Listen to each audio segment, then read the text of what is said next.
ऐसा अनुभव कर तत्त्वमसि, तो तू मुक्त हो जाएगा। बात समझ में आ रही है?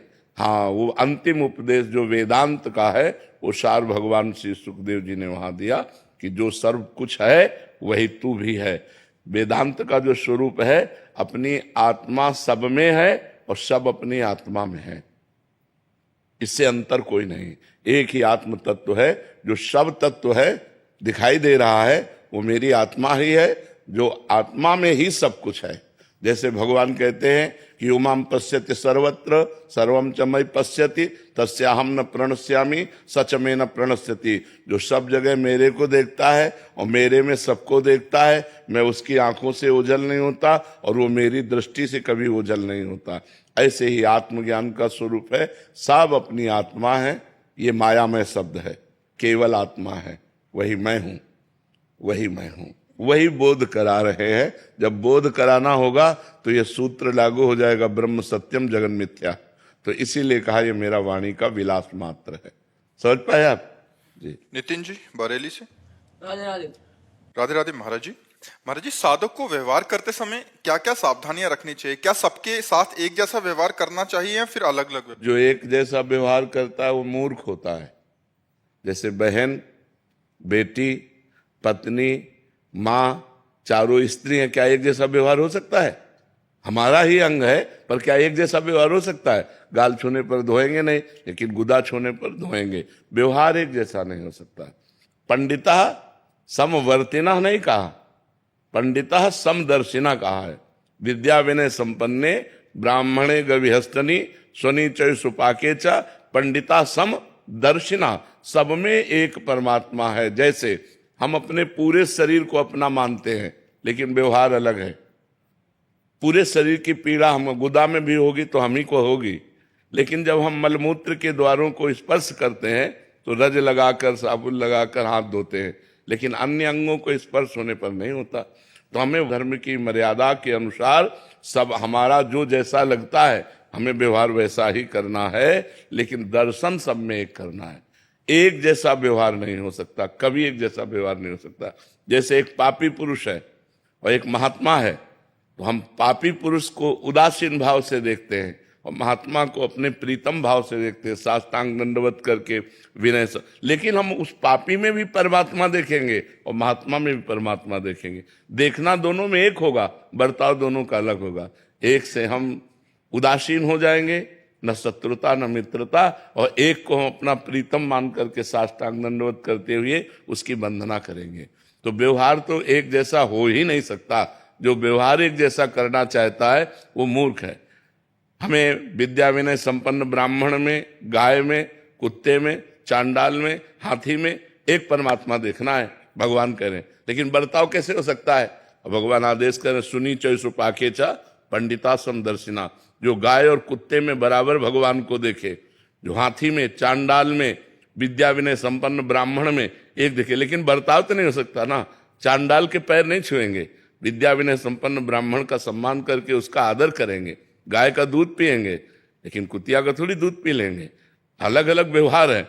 जो कुतिया को भोजन देंगे वो हाथी को थोड़ी दे सकते हैं। हाथी का क्या, उसका व्यवहार अलग है। उसको 1 कुंतल चाहिए और उसको 2 रोटी चाहिए। 2 रोटी में उसका काम बन जाएगा और 1 कुंतल भोजन हाथी को चाहिए। व्यवहार तो एक जैसा हो ही नहीं सकता, चाहे खान पान किसी भी दृष्टि से देखा जाए।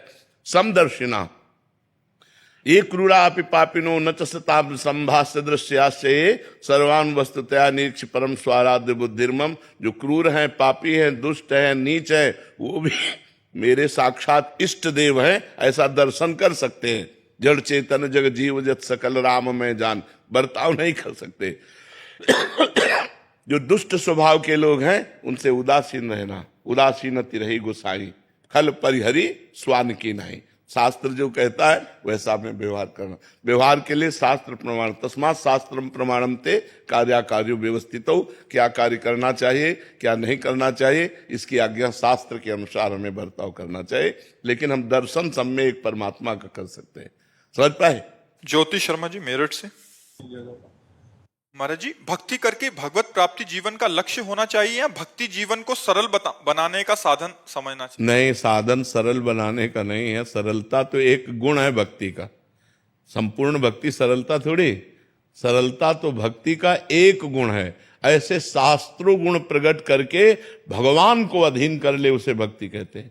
सुमिर पवन सुत पावन नामू, अपने बस कर राखे रामू। प्रेमाधीन भगवान भक्त के पीछे पीछे डोलते हैं, वो भक्ति के सामर्थ्य। केवल सरलता ये तो एक सद्गुण, शांति, निर्भयता, क्या क्या सद्गुणों का भंडार है भक्ति। जो भगवान को अधीन कर ले उसे भक्ति कहते हैं। भगवान का नाम प्रेमाधीन है। भक्ताधीन मना पूज्यो, भगवान भक्त के अधीन है। भगवान भक्त की मन की बात पूर्ण करने वाले हैं। तो भक्ति तो बड़ी सामर्थ्यशाली वस्तु है बच्चा। उसमें केवल एक सरलता ही नहीं है, उसमें तो अपार सद्गुण है। जो भगवान को लुभायमान करके भक्ति के पीछे पीछे, जहां जहां मेरा भक्त चरण रखे वहां वहां रखूं हाथ, पीछे पीछे मैं फिरूं कभी न छाड़ूं साथ। अनुब्रजाम में हम नित्यम पुरे अत्यंगुरेणुमी, मैं भक्तों की चरण रज मेरे ऊपर पड़ जाए इसलिए मैं पीछे पीछे घूमता हूं, भगवान कहते। लेकिन कौन भक्त? निरपेक्षम मुनिम शांतम निर्वैरम समदर्शनम अनुब्रजाम में हम नित्यम पुरे अत्यंगुरेणु भी। जो निरपेक्ष हैं, किसी से कोई अपेक्षा नहीं रखते, जो किसी के आगे हाथ नहीं फैलाते। भक्त कभी किसी से पैसा नहीं मांगेगा। अगर वो पैसा या अपनी किसी बात की फीस लेता है तो वो भक्त नहीं है, वो व्यापारी है। हम भगवान की चर्चा कर रहे हैं, अगर इसकी फीस ले रहे हैं तो हम व्यापार कर रहे हैं, भक्ति नहीं कर रहे।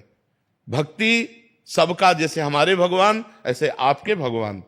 हम भगवान की चर्चा कर रहे हैं, इसी यही हमें आनंद मिल रहा है। ये हमारा सौभाग्य कि आप सुनने के लिए आए हैं। यही हमारी फीस है कि आप बैठकर सुनिए और सुनकर अपने आचरणों में उतारिए और आप भी भगवान के बनिए।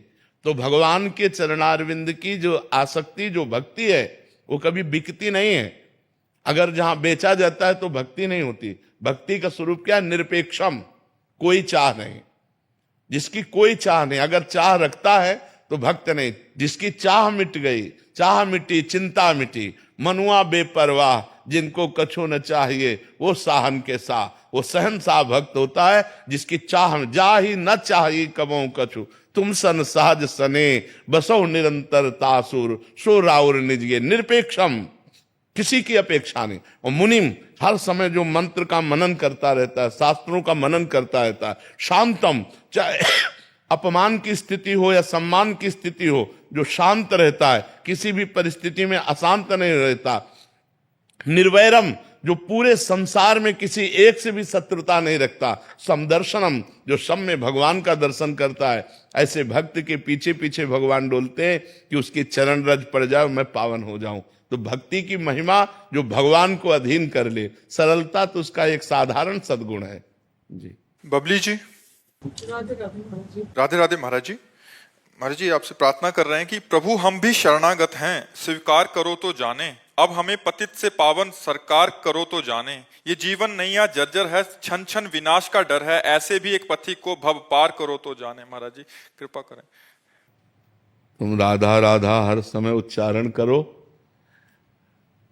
जो पद में लिखा है वो हृदय में आ जाए।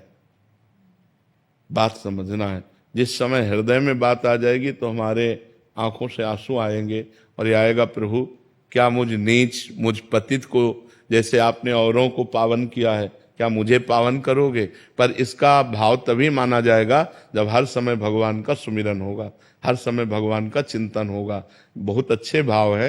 ये तो पद है, किसी का रचना है, किसी की लिखी हुई है, पर हम इस पद को तभी मानेंगे जब हर समय हमारे अंदर दैन्यता हो और भगवान का मधुर मधुर स्मरण हो। तो पक्का देखो, हम विषयों की तरफ जाएंगे तो हमारी दुर्गति होगी। खुली बात समझ लो, भगवान ने खुला छूट दे दी। और हम भगवान का भजन करेंगे, हमसे कुछ गलतियां हो रही तो क्षमा हो जाएगा और हमारी सदगति होगी। भगवान का भजन करने वाले की दुर्गति हो नहीं सकती। हम प्रार्थना करें या ना करें, खुली बात समझ लो। यदि हम गलत करेंगे और प्रार्थना करेंगे तो भगवान नहीं सुनेंगे। अगर हम सही चलेंगे तो प्रार्थना नहीं करेंगे तो भी भगवान हमारी जिम्मेवारी ले लेंगे। हमारी बात समझ लो। हम बहुत प्रार्थना भगवान से करें और मनमानी आचरण करें, कभी भगवान नहीं सुनेंगे हमारी प्रार्थना।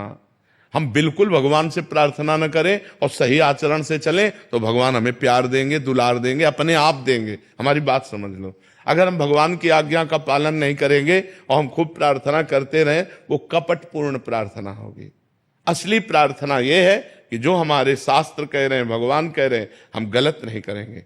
हम अपने शरीर से अपवित्र आचरण नहीं करेंगे, पाप आचरण नहीं करेंगे, किसी को दुख नहीं देंगे, किसी से छल कपट नहीं करेंगे। प्रार्थना करो ना करो, अपने आप भगवान की कृपा आपको प्राप्त होगी। और आप गलत करें, मनमानी आचरण करें और खूब भगवान के सामने प्रार्थना करें, तो इसे कहते हैं दम्भ, दिखावा।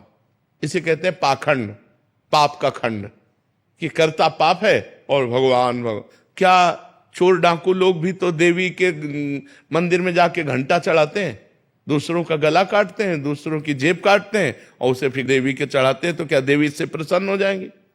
अब बताओ, गलत आचरण करके आप गलत पैसा लेकर के आप भगवान को भोग लगाओ, भगवान भूखे बैठे हैं।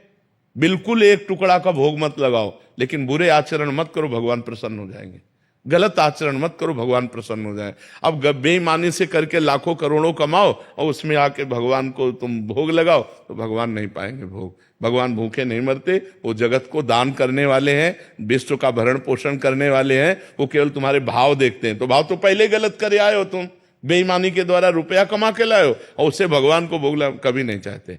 तो हम प्रार्थना भगवान से करें, लेकिन प्रार्थना के साथ ये भी ध्यान रखें कि हमारे आचरण सही होने चाहिए, हमारे द्वारा किसी का गलत व्यवहार नहीं होना चाहिए। और हम खूब नाम जप करें, तो प्रार्थना करो या न करो, भगवान आपका जिम्मेवारी अपने आप ले लेंगे। वो सब मम प्रिय सब मम उपजाए, सब भगवान के लाडिले हैं, सब भगवान की दृष्टि में है, सब भगवान के द्वारा ही प्रकट किए हुए, सबको देख रहे हैं भगवान। गलत आचरण करो, प्रार्थना करो तो नहीं सुनी जाएगी, सही आचरण करो, प्रार्थना ना करो तो भी आपकी जिम्मेवारी भगवान ले लेंगे। भरत जी चंडीगढ़ से। राधे राधे महाराज जी। महाराज जी, शील प्रभुपाद जी को मैंने अपना गुरु स्वीकार किया है। महाराज जी, शारीरिक रूप से वो तो अभी संसार में नहीं है, तो क्या मात्र उनके उपदेश का पालन करके और हरे कृष्णा महामंत्र का जप करके भगवत प्राप्ति का मार्ग प्रशस्त हो? हाँ, हो सकता है, हो सकता है। भगवान नाम में अपार सामर्थ्य है और संत महात्मा अंतर ध्यान जरूर हो जाते हैं, पर उनकी वो सत है ना, तो उनकी सत्ता है, कभी अभाव नहीं होता। ना सते विद्यते भाव, ना भाव विद्यते सता। असत का कभी भाव नहीं है और सत का कभी अभाव नहीं है। सत हर समय विराजमान रहता है। तो सत्संग, जब हम किसी महापुरुष का अपने हृदय से प्रिय भाव से वर्ण कर लेते हैं, जैसे हमने रामकृष्ण परमहंस जी को वर्ण कर लिया, उड़िया बाबा को वर्ण कर लिया, किसी भी महापुरुष, तो वो सत महापुरुष है, वो थे, हैं, रहेंगे। त्रिकाल सत होता है, सत त्रिकाल सत होता है। तो हम अगर प्रभुपाद जी को गुरु मान करके और महामंत्र का जप करें तो हमारा भगवत मार्ग प्रशस्त हो जाएगा, पर साथ में गलत आचरणों का त्याग करें। अगर गंदे आचरण करते रहे और भजन भी करते रहे तो हाथी के स्नान जैसा होगा। जैसे हाथी स्नान किया और अपने ऊपर धूल भर के डाल लिया तो उसका स्नान व्यर्थ चला गया। ऐसे ही यदि भोगों में, गलत आचरणों में, मनोराज्य में मनमानी आचरणों को करते रहे आप और भजन भी करते रहे तो आपको अनुभव में नहीं आएगा। यद्यपि भजन व्यर्थ नहीं जाएगा, आगे चल करके आपकी उन्नति होगी, लेकिन वो आगे चलना अनेक जन्म संसिद्धेर, पता नहीं कितने जन्म ले लेगा। अगर इसी जन्म में आनंद लाभ करना है तो भोगों को छोड़ना होगा, गलत भोगों को छोड़ना होगा। जैसे काम वेदना आ रही, अपनी पत्नी का संयोग समय धर्म के अनुसार करे तो पाप नहीं है, लेकिन वही काम वेदना यदि पराई स्त्री की तरफ गई तो वही पाप बन जाएगा। तो पाप आचरण से बचे। हम धर्म के द्वारा धन कमा रहे हैं, उससे हमारे परिवार का पोषण हो रहा है, ये भजन करो तो लाभ मिलेगा। और अधर्म से धन कमा रहे हैं, परिवार का पोषण कर रहे हैं और दान पुण्य भी कर रहे हैं और सोचते हैं कि हमारी सदगति हो जाएगी, तो कभी नहीं, कभी नहीं। इन बातों पर ध्यान रखे। केवल नाम जप ही नहीं, साथ में उसके परहेज भी चाहिए। सदगुरु वैद्य वचन विश्वासा, संयम यह न विषय कयासा। यदि गंदे आचरण बंद नहीं हुए तो वो पाखंड है, वो दम्भ है, वो नाटक है भजन का, वो भजन नहीं हो रहा है। बात समझ पा रहे हो? हाँ।